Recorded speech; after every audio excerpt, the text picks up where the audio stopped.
어제부터 저희 광교소망교회 유치부, 아동부, 어린아이들이 여름 성경학교를 시작했습니다. 우리 조 목사님, 윤 전도사님, 또 여러 선생님들, 사무장님, 학부모님들 다 물심양면으로 또 여러분들 협조해 주시고 기도해 주셔서 풍성한 가운데 어제 또 오늘 이어서 계속 진행됩니다.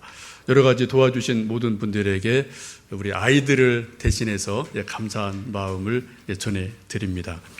성경 말씀을 듣고 또 분반 공부를 하고 또 물놀이를 하고 또 친구들과 놀기도 하고 간식을 먹기도 하고 그런 여러 가지 일들을 통해서 아이들이 믿음으로 자라가는 모습을 옆에서 지켜볼 수가 있습니다. 오늘까지 계속되어지고요. 또 이제 다음 주에 중고등부 수련회 또 청년부 수련회 계속되어지는데 계속 기도해 주시면 좋겠습니다. 어제 하루 진행했던 우리 여름 성경학교의 그 한 부분을 이렇게 조금 좀 편집을 해서 잠깐 좀 보여드리겠습니다.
날마다 순종하는 우리 친구들 될 수 있도록 도와주옵소서. 우리 유치부, 유년부, 초등부 친구들 다 될 수 있도록 하나님 아버지 함께하여 주시옵소서. 예수님의 이름으로 기도드립니다. 아멘.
어제 오전에는 성경 공부를 하고 점심 먹고 요 옆에 풀장에 가서 즐거운 시간을 가졌습니다.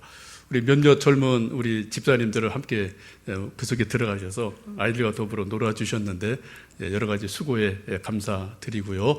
또 기도해 주신 여러분 모두에게 다시 한번 감사드립니다. 각 교회마다 지금 여름이 되면은 또 이런저런 프로그램을 준비하고 또 어디 멀리 가기도 하고 뭐 교회 안에서 하든 여러 가지 프로그램을 진행을 하는데, 이것을 저는 한마디로 나무를 시냇가에 심는 것이다, 그렇게 좀 말씀을 드리고 싶습니다. 성경을 자세히 보시면 창세기 에덴 동산에서부터 요한계시록 생명강이 흐르는 곳까지 처음부터 끝까지 나무가 쭉 소개되는 것을 여러분 보실 수 있습니다. 그런 의미에서 우리가 나무를 잘 이해한다는 것은 성경을 이해하는데 아주 중요한 키워드 중에 하나임에 틀림이 없습니다. 우리가 사랑하는 시편 128편도 보시면은 우리 가정에 있는 어린 자녀들을 어린 감람나무 같다라고 말씀하시는 것을 볼 수 있습니다. 큰 나무이든 특별히 어린 나무들이 잘 자라기 위해서는 몇 가지 조건들이 나름대로 필요합니다. 첫 번째는 무엇보다도 물이 필요하죠. 아무리 나무가 크고 또 높다 하더라도 물을 공급받지 못하면 이 나무가 곧 말라 죽고 고사하는 것을 우리 주변에서 얼마든지 보실 수가 있습니다. 할 수만 있다면 나무를 심을 때 물이 있는 곳, 시냇가를 찾아서 나무를 심지, 삼척동자도 메마른 땅, 사막, 척박한 곳에 꽃을 심든지 나무를 심는 사람은 아무도 없습니다. 할 수만 있다면, 여건이 되면 물 있는 곳, 시냇가에 나무를 심는 모습이 우리의 모습이기도 합니다. 우리가 즐겨 부르는 축복송 중에 그런 거 있죠. 너는 시냇가에 심은 나무라, 하나님의 사랑 안에 믿음 뿌리 내리고 주의 뜻대로 항상 사세요. 이런 축복송이 있는데, 이 축복송도 말씀을 보시면 시편 1편의 말씀을 묵상하면서 만들어낸 가스펠임을 우리가 알 수가 있습니다. 시편 1편의 말씀에 여러 가지 주제들이 있는데, 그래서 한마디로 요약을 한다면 복 있는 사람입니다. 도대체 누가 복 있는 사람일까? 이런 주제를 가지고 시편 1편을 시작을 합니다. 근데 그것을 비유를 어떻게 하죠? 나무로 비유를 해서 복 있는 사람이 이러하다라고 말씀을 합니다. 여러분, 복 있는 나무가 어떤 나무일까요? 사막에 심겨져 있는 나무가 복 있는 나무입니까? 시냇가에 심겨 있는 나무가 복 있는 나무입니까? 그건 명확한 거예요. 시냇가에 심겨 있는 나무가 복 있는 나무임에 틀림이 없습니다. 우리 인생 역시 마찬가지라는 거죠. 우리를 나무로 비유할 때 사막에 심겨져 있는 나무가 아니라 시냇가에 심겨 있는 나무가 복 있는 나무라고 말씀을 합니다. 그러기 위해서 오늘 말씀을 보시면 하지 않을 것들이 있는데, 악인의 꾀를 따르지 말고 죄인의 길에 서지 않고 오만한 자의 자리에 앉지 아니하고 오직 주야로 여호와의 율법을 즐거워하여서 즐거운 마음으로 하나님 말씀을 묵상하는 사람이 마치 시냇가에 심은 나무와 같다라고 성경은 말씀합니다. 여러분, 우리가 굳이 성경을 읽고 설교를 듣고 큐티를 하고 또 말씀을 묵상하는 이유가 뭘까요? 그걸 쉽게 말씀드리면 땅을 계속 파서 그 깊은 곳에 흘러가는 지하수를 얻어내기 위한 그러한 과정으로 보시면 좋겠습니다. 2, 3세기에 살았던 우리 믿음의 선배들이 아주 훌륭한 분이 많은데요. 그 중에 한 분, 오리겐이라는 분이 계십니다. 이분이 여러 가지 책을 쓰고 많은 후대 신학에 영향을 준 분인데, 이분은 말씀을 묵상하는 것을 그렇게 비유해요. 심해 독서다라고 말을 해요. 심해 독서. 바다인데 깊은 바다 속으로 들어가서 뭐를요? 거기서 물을 자 올리는 것이 바로 성경을 읽고 묵상하는 것이다라고 비유를 말합니다. 여러분, 요즘 우리가 이제 음료수로 또 생수를 사 먹을 때 소위 심층수라는 그런 물이 있죠. 바다 깊은 곳에서 그걸 정화해서 만들어낸 물들이 있는데, 벌써 1700여 년 전에 과학기술이 없지만 영적인 의미에서 믿음의 선배들은 심해라는 것을 이해를 했어요. 그래서 성경을 읽고 깊이 묵상하는 것은 마치 바다 깊은 곳에 있는 생수를 끌어내는 것과 비슷하다, 라고 이해를 하면서 성경을 읽고 묵상을 하고 묵상을 하면서 더 깊이 말씀 속으로 들어가려는 노력을 했음을 볼 수가 있습니다. 우리가 성경을 읽고 여러분도 마찬가지지만 큐티하시고 순모임 나누시고 할 때 우리가 어떤 때는 정말 이 성경 속에 숨어있는 생수 같은 한 말씀을 깨닫게 되고 그 한 말씀이 내 영혼을 살리고 생기를 주는 것을 여러분 종종 경험을 하실 겁니다. 여러분, 물가에 심겨진 나무가 행복한 나무이고 복된 나무임에 틀림이 없습니다. 어쨌든 나무가 잘 자라면 1차적으로 물이 있어야만 돼요. 예수님도 이런 말씀을 요한복음 7장에서 하십니다. 누구든지 목마르거든 내게로 와서 마시라. 나를 믿는 자는 성경의 이름과 같이 그 배에서 생수의 강이 흘러가리라 라고 말씀하시면서 하나님의 말씀 속에서 우리가 생수를 얻을 수 있음을 분명하게 말씀하고 있습니다. 나무가 잘 자라려면 1차적으로 필요한 것이 물이에요. 시냇물이고 맑은 물이 흘러가야지 나무가 자랄 수 있습니다. 우리 모두는 물을 먹는 방법이 아주 다양합니다. 그냥 냉수를 마시기도 하고 때로 티를 먹기도 하고 커피를 마시기도 하고 여러 가지로 우리는 물을 공급을 받습니다. 근데 우리들이 물 공급받는 방법 중에 커피를 마시는 것도 중요한데요. 여러분 하루에도 한 잔, 두 잔 기본적으로 요즘은 드실 테고 또 시원한 아이스 커피도 때때로 드실 겁니다. 사람에겐 이게 맞아요. 근데 내가 좋아한다고 그래서 시원한 아이스 커피를 이 나무에게 준다면 나무가 어떻게 될까요? 이거 나무를 고문하는 겁니다. 그죠?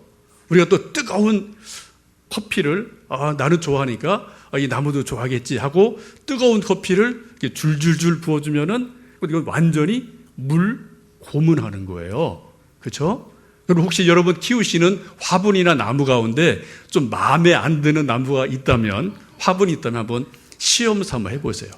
커피 몇 잔에 그 나무가 가는지 한번 좀 시험을 해보시고 한번 좀 결과를 좀 저한테 알려주시면 좋겠습니다. 저는 지금 비유로 말씀드리는 거예요. 한번 해보셔요. 해보시면 뭔가 결과가 나오는 게 있습니다.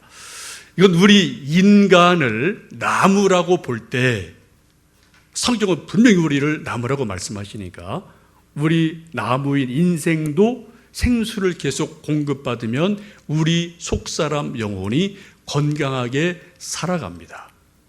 그런데 하나님의 말씀으로 인한 생수를 공급받지 못하고 세상의 문화를 계속 맛있다고 재밌다고 마시다 보면 우리 영혼이 어떻게 될까요? 그것은 마치 나무에게 내가 좋아한다고 커피를 한 잔, 두 잔 먹이는 것과 똑같은 결과가 나올 것임에 틀림이 없습니다. 커피는 세상 문화를 상징합니다.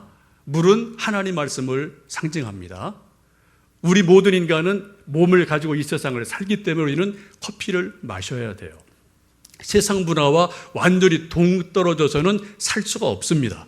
우리 그것을 향유해야 되고 나름대로 이용을 하기도 해야 됩니다. 그러나 중요한 것은 우리 영혼이 살려면 하나님의 말씀에서 주시는 생수를 마시지 않으면 우리 영혼이 언젠가 계속 세상의 문화만 재밌다, 이거 아주 편한데, 이거 아주 즐거운데라고 계속 커피를 마시듯이 세속 문화만 마시면 내 영혼이 어느샌가 고갈됩니다. 서서히 말라 죽는 것을 내 속에서 볼 수 있고 우리 주변 속에서 얼마든지 그러한 일들을 볼 수가 있습니다. 여러분 겉으로는 엄청나게 화려한데 그 영혼이 완전히 고갈돼서 말라 죽는 영혼들이 우리 주변에 여러분 보시면 적지 않이 있어요.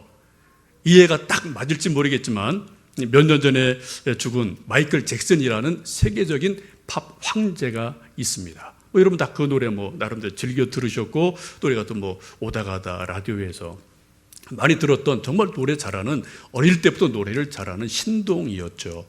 근데 이분이 마지막 죽을 때 어떻게 죽은 거 아시죠? 프로포폴이라는 그러한 약을 투약하다가 그것 때문에 이제 결국은 죽게 되는 그러한 일이 일어났습니다. 프로포폴 여러분 아시는 것처럼 수면 마취제고 거기에는 좀 마약 성분이 있어서 뭔가 환각이나 어떤 그런 것을 느끼는 그런 일들이 있음을 우리가 잘 알고 있고, 우리나라도 몇 년 전에 연예인들 사이 이런 것들이 문제됐던 것을 여러분 기억을 하실 겁니다. 우리 많은 사람들 생각에 마이클 잭슨, 그러니까 세계적인 사람이에요. 그 주변에 돈, 여자, 술, 문화, 차, 자가용 비행기 없는 거 없습니다. 이 세상의 모든 문화가 그 주변에 있고 오히려 그 문화를 만들어갔던 사람이기도 합니다. 우리 생각에는 나도 좀 한 달만 저런 삶을 살면 정말 내 인생이 후회 없겠다라고 말할 정도로 세상의 문화를 만들어가고 그 문화를 향유하고 즐겼던 사람임에 틀림이 없어요. 그런데 여러분, 그 사람이 마지막에 어떻다고요?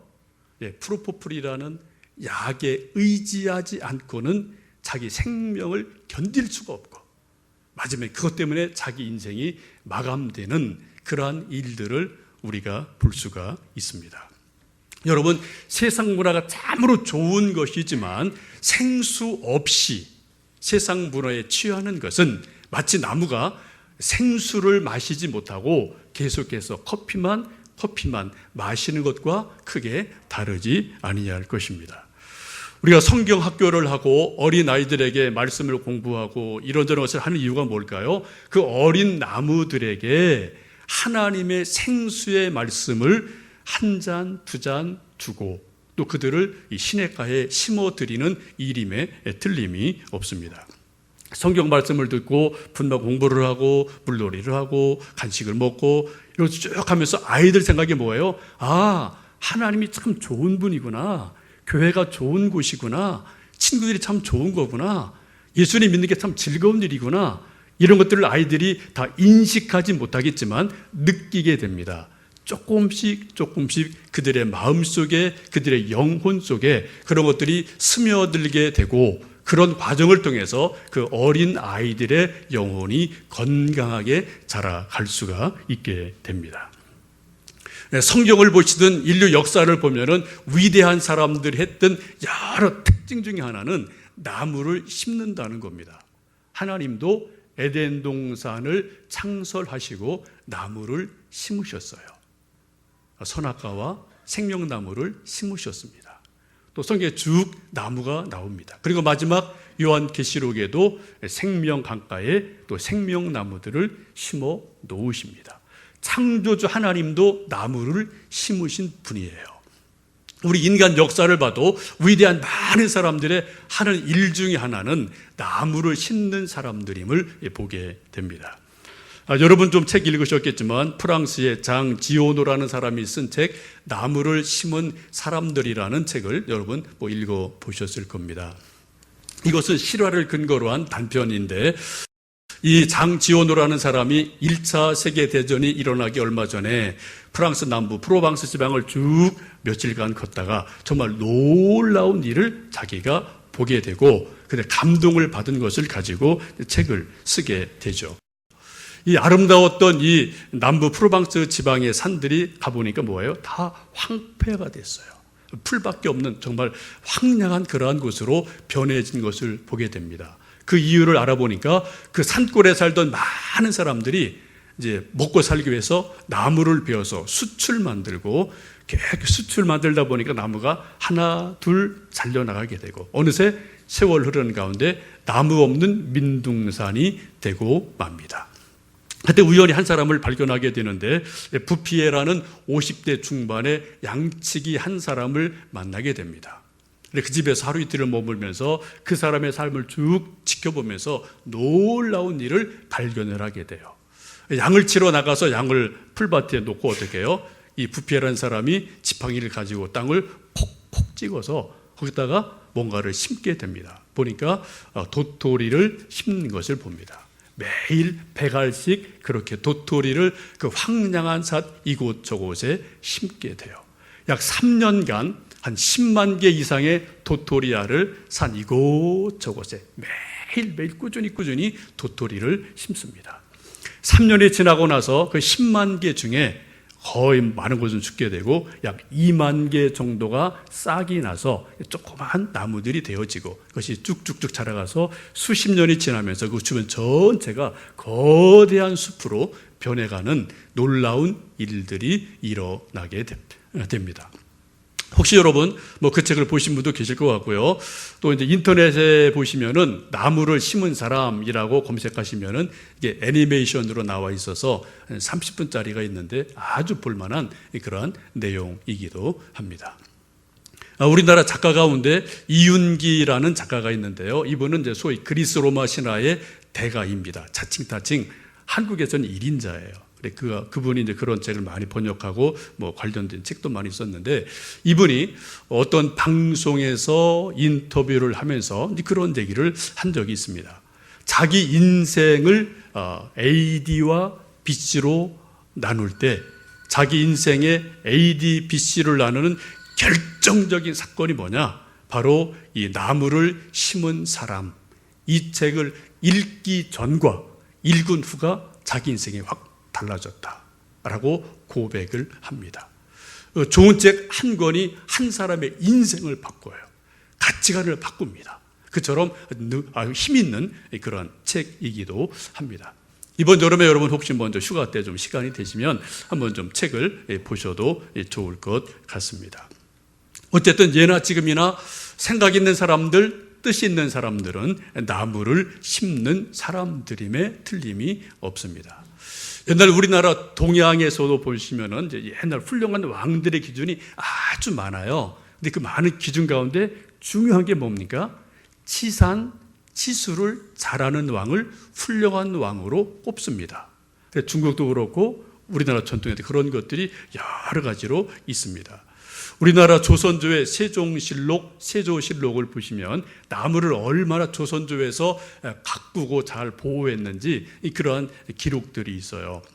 만약에 소나무 한 그루 두 그루를 허락 없이 베다가 발견이 되면은 그 사람 잡혀가서 곤장을 100대를 맞습니다. 대단하죠? 소나무 한두 그루에 곤장 100대예요. 그리고 그것을 또 산을 지키는 산직이라는 책임자가 있는데 책임자가 그것을 관리 못했기 때문에 그 사람은 불려가서 곤장 80대를 맞습니다. 연대 책임을 지는 강력한 나무 보호 정책을 썼습니다. 만약에 12 이상을 소나무를 남벌했다 피웠다 그것이 발각되면은 그 사람 곤장 100대를 맞고 온 가족이 변방으로 추방을 당하는 또 관직에 있는 사람들은 관직을 박탈당하는 강력한 나무 보호 정책을 쓴 것을 우리 선조들의 기록 속에서 볼 수가 있습니다. 아마 여러분 옛날 학교 시절에 배우신 일들이 있을 거예요. 덴마크가 아름다운 땅이 되기까지 여러 일이 있습니다만 아주 중요한 역할을 한 분이 누구죠? 초기에 그룬트비히라는 사람 여러분 기억하실 거예요. 그분 하신 일이 뭐예요? 나무 심은 겁니다. 방풍림을 심어서 덴마크를 바람으로부터 살려낸 분으로 알려져 있습니다. 우리가 여러 대통령이 있습니다만 우리가 박정희 대통령에 대해서는 긍정, 부정, 공과가 분명히 있는 분이에요. 그분이 여러 가지 잘못한 것도 있겠지만 그분이 잘한 것도 참 많습니다. 잘한 것 중에 뭐냐? 그 중에 하나가 산림 녹화를 했다는 거예요. 아주 강력하게 녹지정책, 산림녹화 정책을 펴서 민둥산이었던 우리나라 산들이 푸르른 산으로 변한 것은 틀림없는 역사적인 사실이기도 합니다.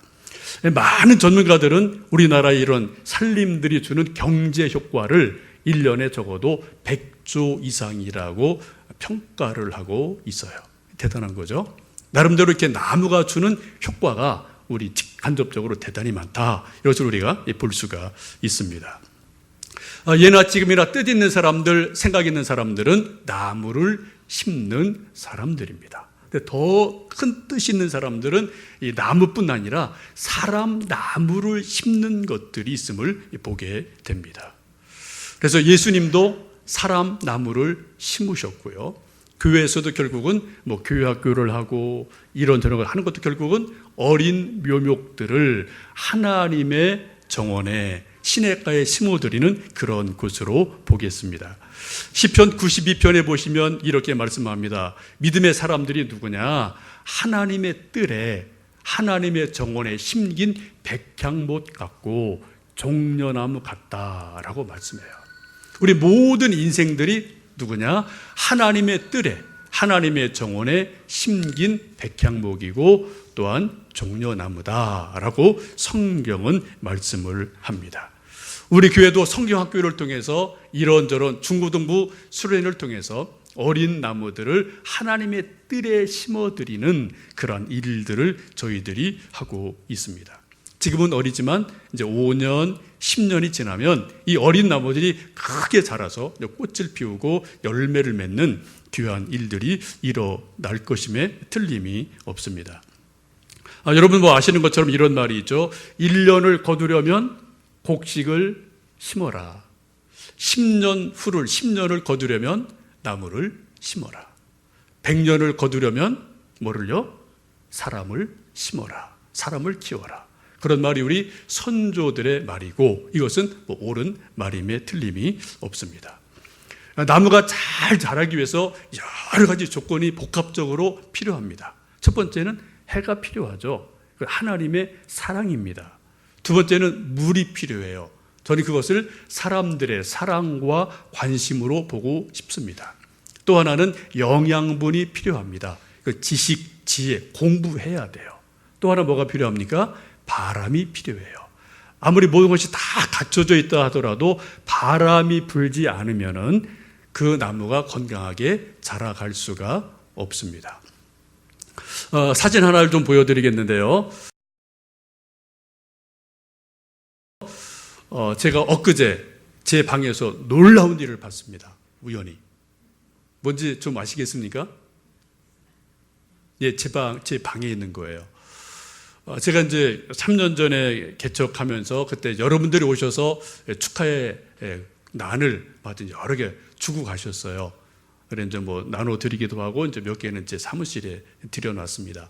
근데 주실 때는 다 꽃이 있는 걸 주셨어요. 여러분 다 그러시는 것처럼 한 2주 정도 꽃이 막 피고 향을 은은하게 발했었습니다.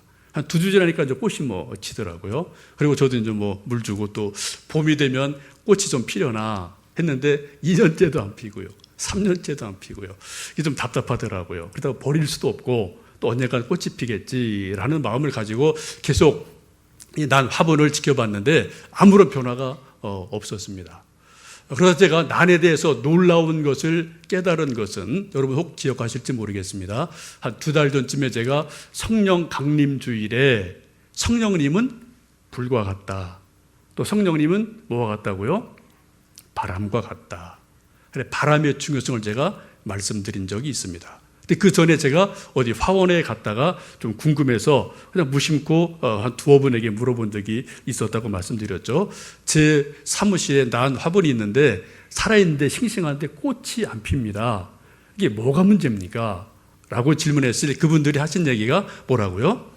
바람입니다. 바람. 제가 그때 큰 깨달음을 얻었거든요.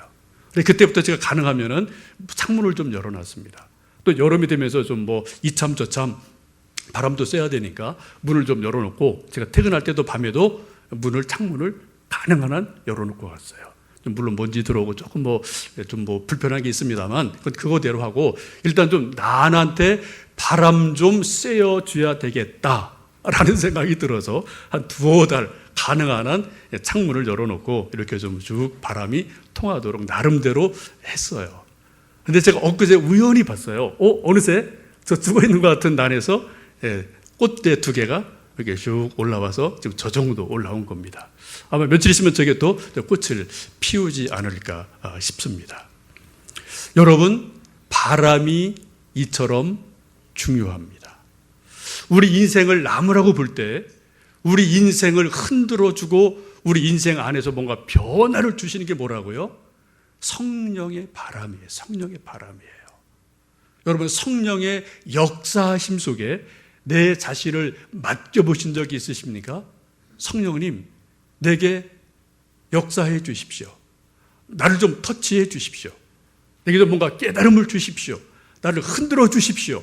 라고 성령의 역사하심에 정말 그대로 바람에게 풀이 나니 자기를 맡기고 흔들리는 것처럼 성령의 이끌어가심, 성령의 감동하심, 성령의 역사하심에 내 영혼을 맡겨보신 일이 여러분 얼마나 있으십니까?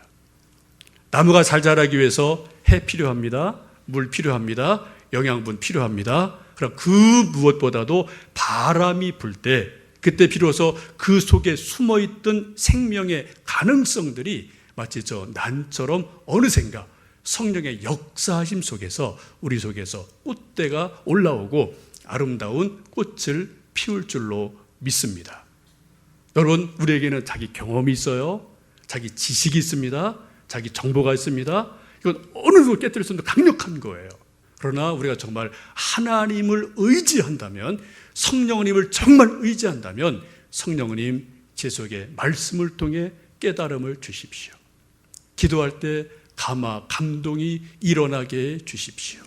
사건을 통해 무엇을 통해 내 속에서 하나님 역사해 주십시오라고 성령의 바람에 우리 자신을 맡겨드릴 때 우리가 생각하지 못했던 놀라운 일들이 우리 영혼 속에서 마치 꽃대가 올라오는 것처럼 일어나는 일들이 있을 줄로 믿습니다.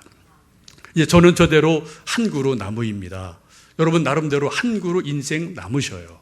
우리 자녀들, 우리 교회 보내주신 유치부와 우리 중고등, 초등 아이들 다 한 그루의 어린 나무들입니다.